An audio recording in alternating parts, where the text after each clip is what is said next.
Hello, I'm Eric Snodgrass, and thank you for watching this in-depth ag forecast for Ag Carolina and Ag South Farm Credit.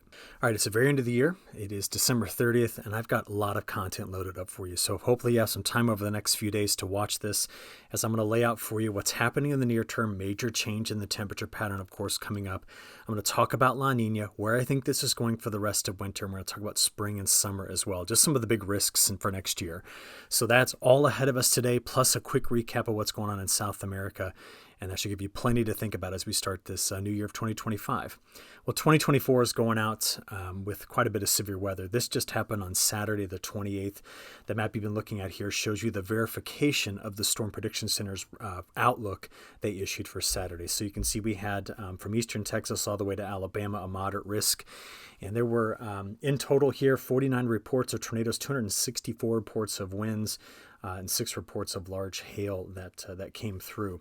And then it continued. It made its way over into the Carolinas as we worked our way into the 29th. You can see here in parts of Georgia, North and South Carolina, adding another 83 total reports, including 3 more tornadoes. Now, I show you that to get us started today because I wanted to look back at the year on the whole. And let's shrink that up one more time. There you go. So we're approaching 24,000 reports of severe weather, over 1,830 tornado reports. This would be the second busiest year since 2011. There was just a tremendous amount of severe weather this year. And I want to think about this past year and where we have landed ourselves at the end of this year, because it's going to help us set up where we're going in 2025. So let's do that. First of all, you look back over the last weekend, this is where the majority of our precipitation was. So from eastern Texas, getting over here into parts of Georgia and South Carolina, North Carolina, we picked up quite a bit of heavy rainfall. Some places here adding up some pretty significant totals with all of that severe weather. Take note, Virginia, this section of North Carolina were relatively dry. And as farther back west you go, for example, if you look in the southern plains here, this is an area that I think we're going to have to monitor all the way through winter into spring for drought to develop. So I'm going to bring this story back up in a few minutes. This idea that out of Mexico into Arizona, New Mexico, Texas, Oklahoma, parts of Kansas, Colorado, this is an area that I'm very concerned about drought emerging this winter and lasting into spring. So keep that tucked away in the back of your heads. If we do take a look at the top 16 inches or 40 centimeters, looking at soil moisture percentile, remembering that this particular metric looks at the whole layer, not just the bottom of it, but the whole layer, we can start to see that we've recovered moisture in the Mississippi Valley. We've recovered it from parts of, Alabama up here along the Appalachian Mountains. But there's some coastal areas, Virginia, North Carolina, pockets of South Carolina, Georgia, Florida that are drier, and a large section of Texas and Oklahoma that is drier as well. You can see if we dig a little deeper down to about 100 centimeters or about 3 feet, much of the Missouri Basin, a lot around the Great Lakes, parts of the Ohio and Mississippi basins still have very low soil moisture values. And that's concerning as we go forward, given that this whole river system, of course, drains into the lower Mississippi River Valley. In the Mississippi River, though, right now, you just have a quick look at where it stands this morning. It's about 8.5 feet above low stage. So pretty significant recovery from where we were back in early December when it was 6 feet below low stage. But I just want to keep a close eye on this as we go forward, given that the river is so sensitive to these upper tributaries in terms of total moisture. Now take a look here in parts of Virginia and the mid-Atlantic. This is an area that I do expect to see major cold air outbreaks coming through and better chances for moisture. But overall, if we look at where we've been in December, you can see that whole region, and then sliding along the coastal parts of the Carolinas into Georgia and Florida, drier. Then the mid-Mississippi and lower Mississippi River Valley, better. But this is the area that I want you to watch. This whole region here extends with drought all the way down into Mexico. And it's a big concern about the way the pattern's going to evolve for the whole of the South going into 2025, but also the plains and even the Midwest is going to have to deal with the risk of some of this. What's interesting about this map is that's how dry this month of December has been so far, yet on the drought monitor right now, that whole region is drought-free. And you can see some of the impacts of the drought along the coastal Carolinas and pockets of Georgia and Mississippi, although a lot of this just got hit with heavy rainfall lately. But this drought monitor map doesn't, I think, reflect where we've been as of late. So honestly, I'd like to stick with this map as a way to kind of assess and understand where the moisture has been. Now, bigger, broader question with where the moisture has been. Let's just look at the whole year to date. So this starts on January 1, 2024 and goes through yesterday, the 29th. I know it's kind of a busy map, but we're looking for those long-term systematically dry places. Like, for example, pockets in the Carolinas on the year are in deficit. But very wet into Georgia. But got to remember, we got hit with multiple hurricanes here. And of course, this region of North Carolina took on Hurricane Helene. But remember, though, back in spring and at times throughout the year, extremely wet conditions in parts of Texas and Louisiana. But this is what I'm thinking about here, because this dryness extends into Mexico. Okay, so I'm going to come back to this idea, this thought here, because if you look down in Mexico for the last 3 months, near record dryness from September all the way to the end of December in this area. So listen, I'm just trying to figure out where I think this is going to be going in the future. We know about some major near-term changes, but I wanted you to take stock of where the moisture is and isn't. Look at the big rivers, look at the soil moisture, look at the recent precip stats, so we can have a good assessment as we flip our calendar as to what to expect next year, okay? The results of all that dryness today, on the 30th, before we do flip the calendar, is this. We have a pretty big area in New Mexico and Texas, and all the way up in the high plains that has both critical and elevated risk of wildfires. And while the southeast has quite calm winds later on today on the 30th, there's a low that's kind of churning its way through the parts of the plains, bringing in a strong northwest wind that's got some extremely dry air in it. I mean, dew point temperatures here by middle of the day today, we're down in some places in Mexico in the single digits. Much more moist air the farther east you go, but it's just important to kind of look at how dry that is as these winds come in 40, 50, maybe even gusting at 60 miles an hour later today. So there's fire risk there while the conditions are much calmer in the south and east. If we just blow this out and look at an all hazards map early this morning here on December the 30th, some pockets of dense fog throughout the lower Mississippi Valley, some down here in Georgia as well. But this is all red flag warning in this part of New Mexico, Texas, and Colorado. And again, this is just this concern area I have on where drought may be developing as we go into 2025. Okay. So let's go and have a look at some of our high-res models to kind of pick up when and where the precipitation is coming through. We have a deep low leaving the northeast, a little system skipping right through the midsection of the country, driving in some snow there. This low curls up over Illinois. No severe weather threat to the south out of this one, coming through parts of Mississippi and Alabama in the overnight hours tonight into tomorrow. But some scattered clouds and some precipitation, Georgia, North and South Carolina on Tuesday, December 31st. And then that low kind of skirts its way through the northeast. And high pressure builds in behind it, and that's the way our precip's going to try to finish out this year. So thankfully, despite the risk of the wildfires here today on the 30th, much of the rest of the South has a bit of a calm go of it to finish 2024. But 2025 is going to come in with a pretty serious set of atmospheric parameters that are going to launch us into what it's going to be pretty, extreme pattern in terms of temperatures especially. And here it is. The Pacific jet, which had been extended, curls up north of Hawaii, builds into a large ridge over the west, and a very deep trough that's going to establish itself multiple times in this new year in the eastern half of the country. What we have in the North Atlantic is a lot of high pressure here and low pressure to the south. That is contributing to what's called the negative phase of the Arctic Oscillation and the negative phase of the North Atlantic Oscillation.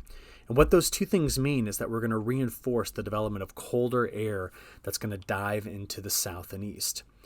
Now, with the ridge that's in the west, this is part of another pattern we call the PNA, or the Pacific North American pattern. Now, I know I'm throwing out a bunch of acronyms here and trying to this isn't an attempt for me to sound smart. This is just the way we monitor. It's like monitoring stock market indexes. It's just a way of looking at things. And I'm just going to tell you this. When we have Januaries that set up like this, very often they flip-flop in February. So what I mean is we will likely see this trough developing in the west in February and a ridge developing in the southeast. So prepare for two very different months, January into February. And I'm going to make that case again in a few moments. But what is interesting about this pattern is seen right here. Okay, this is the artificial intelligence forecast. It's going to be looking at troughs. These are where those low pressure centers are. We're going to watch them in blue. As we play through Monday into Tuesday, there's the little wave that sneaks through. I showed you that one that gets the precip into the northeast, but we generally don't see much of it through December 31st into the beginning of the new year. But this guy's got me interested. Watch this one here. This is Friday, January 3rd, January 4th, 5th, and 6th. Now that guy sneaks right through the mountains and ends up here by Sunday, January 5th. And this low has a positive tilt, meaning it's continuing to dig. And what it's possibly going to do here is it's going to roll through parts of the Ohio Valley and curl up into the northeast. Now, on Monday, January 6th into Tuesday, January 7th, the 8th, 9th, and 10th, we see reinforcing shots of shortwave troughs that sneak in the backside of this, bringing in colder air while the big ridge sets up. And that's the time frame I want you to watch carefully.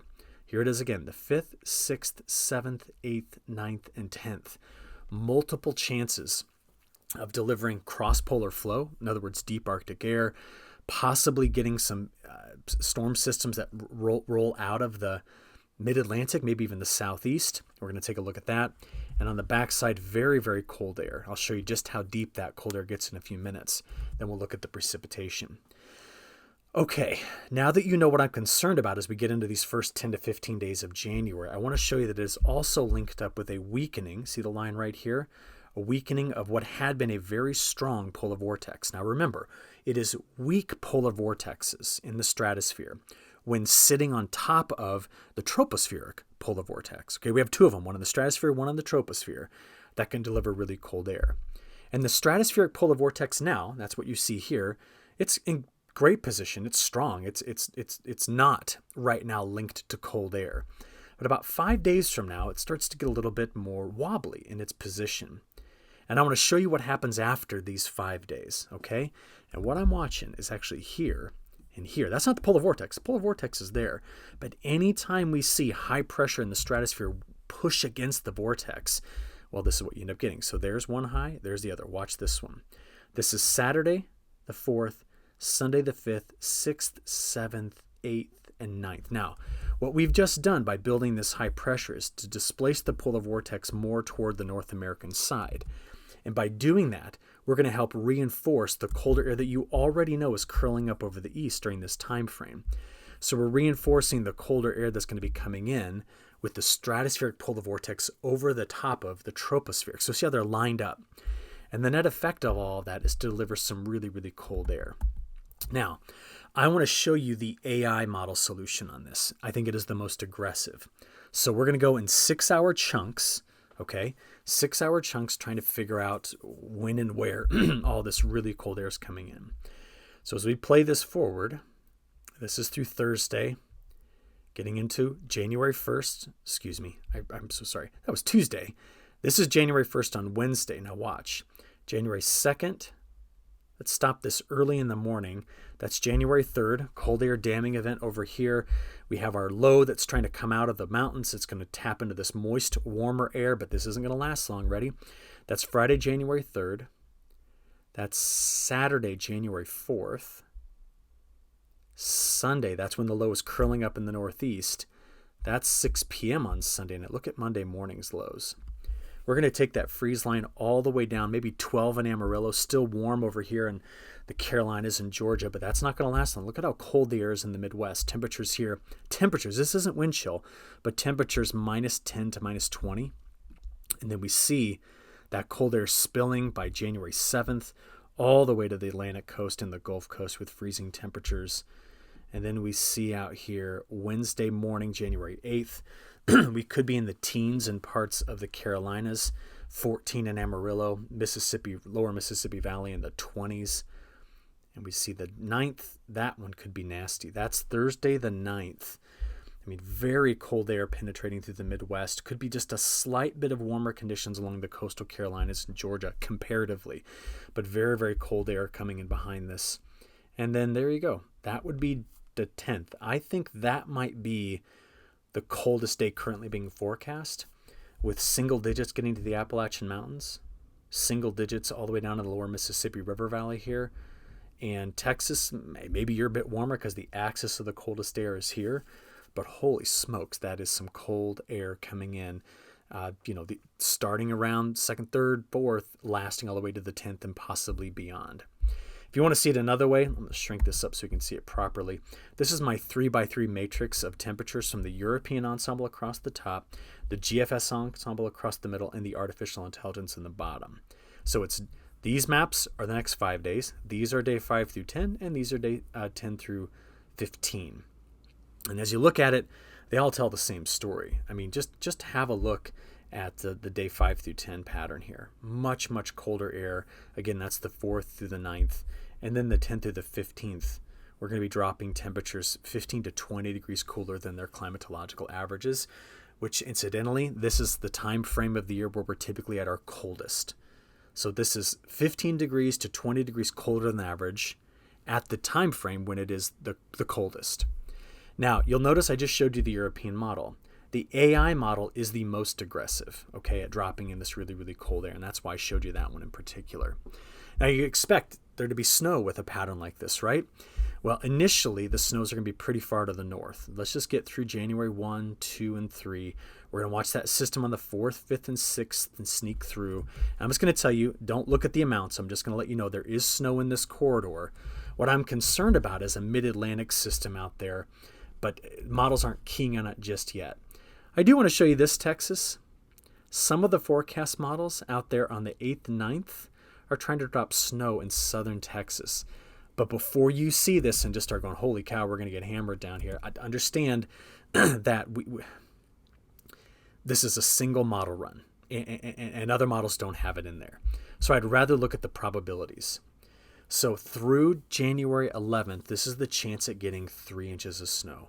And my point is, throughout much of the south and southeast, we're going to start to see our first chances of getting snow, not just in the mountains, but down farther, into the lower elevations as we progress through this early January pattern. Now, none of the models have nailed this just yet as to the timing of these events, but I want you to be aware of the risk factors given the cold air that's coming in here. So why don't we do this? Let's just back it up, say next 7 days, total precip. Notice from Florida, parts of Alabama, most of Georgia, South Carolina, North Carolina, we're drier. We're back wet in the Mid-South, Tennessee Valley. Still very dry into parts of Texas, Oklahoma, parts of New Mexico, Arizona, California, and Mexico. This is this area that I'm worried about for drought, but definitely some snow coming in through here. I want to lay out the models side by side for you. On the left, I have the GFS, and on the right, I have the European model.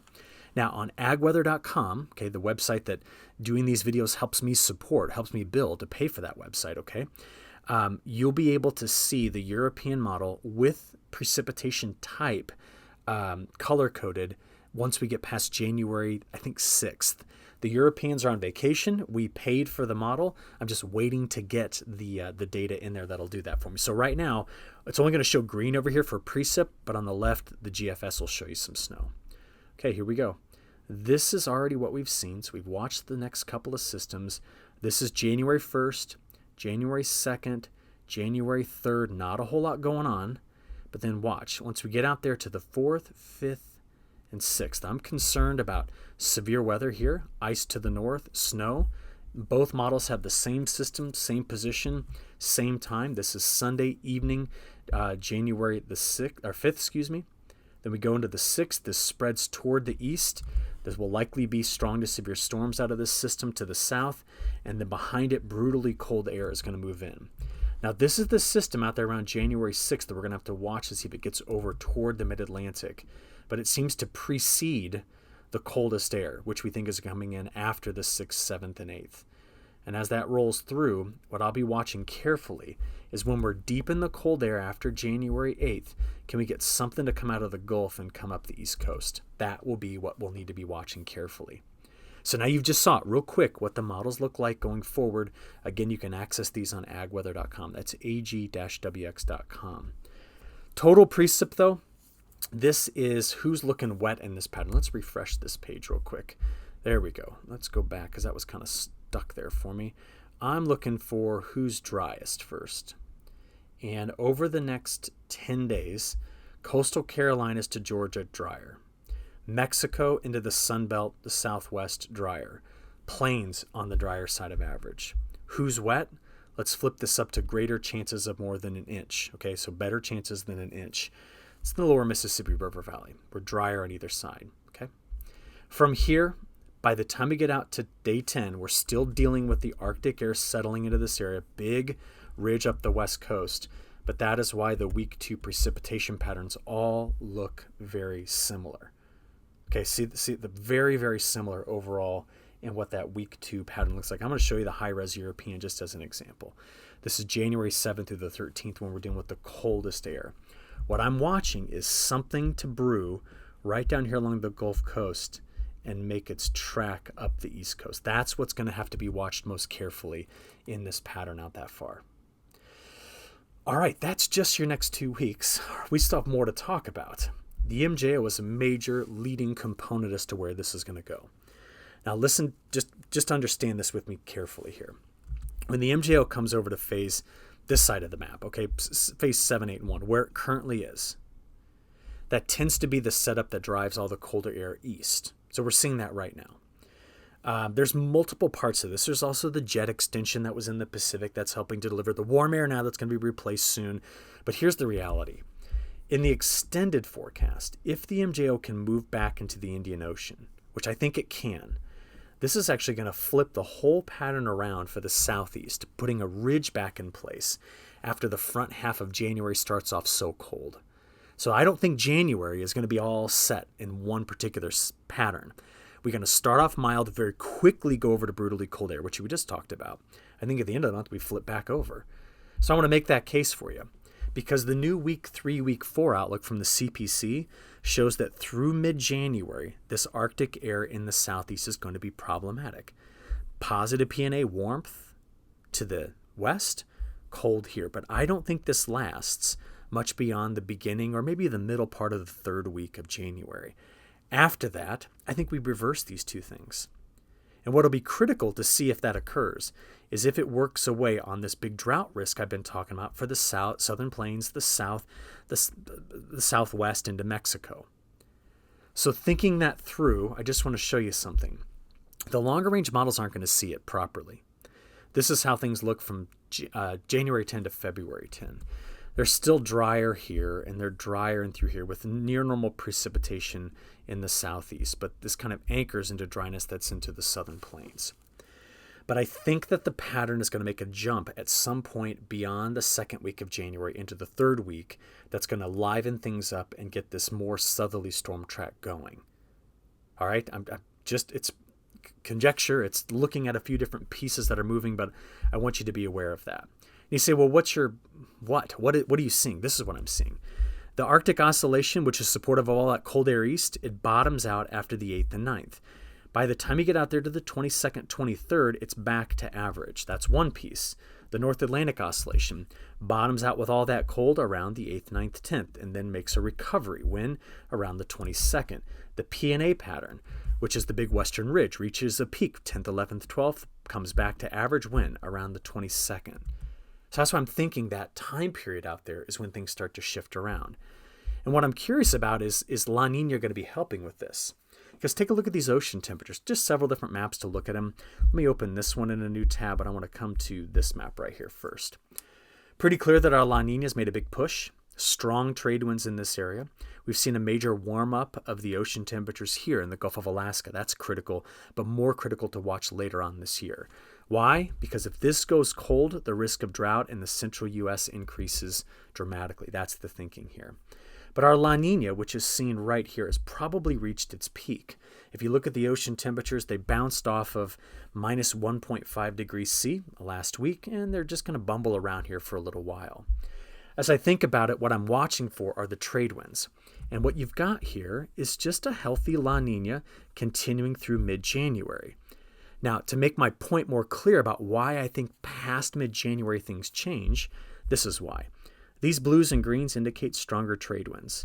These reds indicate westerly wind bursts. Do you notice after the 9th, we lose them? They're just kind of gone. This is what's making me think we're going to see some changes in the tropics at the same time that the North Atlantic shifts. And so I'm looking for several different sources of change. And we're going to watch these trade winds back off, meaning that the La Nina is about to reach its peak. It's been building since April of 2024. We just kind of put a trend line on this. And it's right now, according to the Southern Oscillation Index, probably at its peak. So all of this begins to transition. And if we look historically what happens when La Ninas transition, we tend to get something that does this. Ooh, I don't want to show you that yet. I'm going to get here.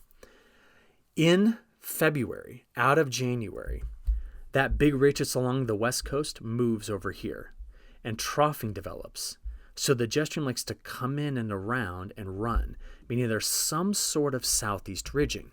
Now, we don't have that right now. In January, this trough is diving into this area and just becoming established here. That's how it's going in the next 10 to 15 days. But later on, if you look at all these La Nina years, by the time we get into February, the big Pacific high moves, troughs of low pressure enter, they dive and make the turn around a southeastern ridge. Now, what we tend to get out of it is this. We tend to just have drier conditions in California, New Mexico, Arizona, Texas, possibly drier along the coast into Florida, wetter into the Mid-South, Ohio, Tennessee Valley, wetter in the upper Midwest, Great Lakes states. But look at what the temperatures do. We tend to flip the whole thing around in the southeast as we finish January and get into February. Now, there are some people in the country that are looking at this pattern and they're just licking their chops, because what this means is a storm track that does this. Unfortunately, that means that even though you see warmer conditions down here, the risk of strong to severe storms begins to increase as we go through the month of February. Now, these are just analog years. This is not set in stone. It's just one potential outcome of what I'm thinking about. And again, it's all based upon, this, La Nina being the most dominant factor. And historical relationships of what happens when you have brutal cold for the front half of January. We're looking at all of that together. So let's go from there and try to see what happens beyond this. When you get later on in the summer, following years that look like this one for winter, this is a big concern to me, because we tend to see in July and August a triple ridge pattern, 1, 2, and 3. Now, what I don't like about this is that this is the Bermuda high here. And the Bermuda high, when it sits there, is one that just pumps moisture throughout the whole of the South. If we end up getting our pressure pattern to make these 3 big ridges, what we end up getting is very, very weak, that's the blue, jet stream flow in this area. And that's no good. And that is why when you look out there into those, next May to September, we tend to be hot here, near normal temperatures in the southeast. And then we tend to be dry in the midsection of the country and wet in the southeast. You say, why? Well, the Bermuda high's moved. You still get the influence of it here, but not so much in the southern plains. Now do you see why I'm so concerned about drought in Mexico? If it's already there pushing into this area, then you combine the weak La Nina plus the very dry fall we had, this starts to increase risk of being dry in this whole region, while we tend to be wetter in the south and east. Now let's back this up with a couple of other sources. How about the CFSV2? This is a 6-panel map. January, February, March is here. See this dryness here? Also in pockets of the southeast. February, March, April. Very wet mid-south, Ohio Valley, but dry here. March, April, May. See it starting to creep a bit north. Then you come over to this side. April, May, June. May, June, July. And then June, July, August. The droughts moved here. We're still wetter in the south. And you see that? So there's some support for this in the models. How about looking at the new CPC data? This is their 3-month outlook. Let's go just straight to the precipitation. This is January, February, March. See, they're still a bit drier here, and they're drier in Texas. What about February, March, April? See the same story. How about March, April, May? Now the drought is moving here. We've started to break it, or the risk of it, in the south and east. This is now April, May, June. Look at it climb into this area. That's that Mexico drought beginning to spread. So I'm just getting concerned about it, thinking it through, and I want to show you one last one. I got to go to a different screen, though. Let's come down here to this one, and I want to show you the January, February, March from the new IRI multi-model probability. So this is looking at dryness. There it is, dryness here. Let's now go to February, March, April. March, April, May. April, May, June. See it? Similar story showing up. Wetter here, drier somewhere in the plains to the west. So we just have to consider these things as we play this forward and think about where the pattern's going to go. Okay? All right, deep breath, because let's finish this one out. South America. The next couple of weeks, we are seeing increased risk of dry conditions Argentina and southern Brazil. This area has gone over drier as of late, although up to this point, good moisture. Very wet in the center west region, which is Mato Grosso, and much of the northern growing areas. That's going to continue through the middle of the month. The issue here is that if you look at the NDVI across Brazil's main growing areas, and this has been masked for cropland only, the Brazilian crop is right now way outside of the 20-plus year average in terms of crop health from space. It's very good, much better than it was last year and much better than the 20-year average. If you go down to Argentina, that's a little different story. So if you pick out these states in Argentina, or provinces, they're sitting right above the historic average, not as good as last year. So the concern is right now that if we do take this area over drier, and if it does get a little bit hotter, which it might be doing, just not excessively hot, but a little bit hotter, we could start to see some degradation in the crop. All right, I told you I had a lot for you today. Hopefully this just gets us thinking about where 2024 ends and 2025 begins. You see the transitions I'm looking for, January to February. We now know about some international weather problems, and I've even shown you out there my bigger risks going into the 2025 growing season. So I'm going to stop until you all have a very safe and happy new year. I'll talk to you again very soon. Thanks.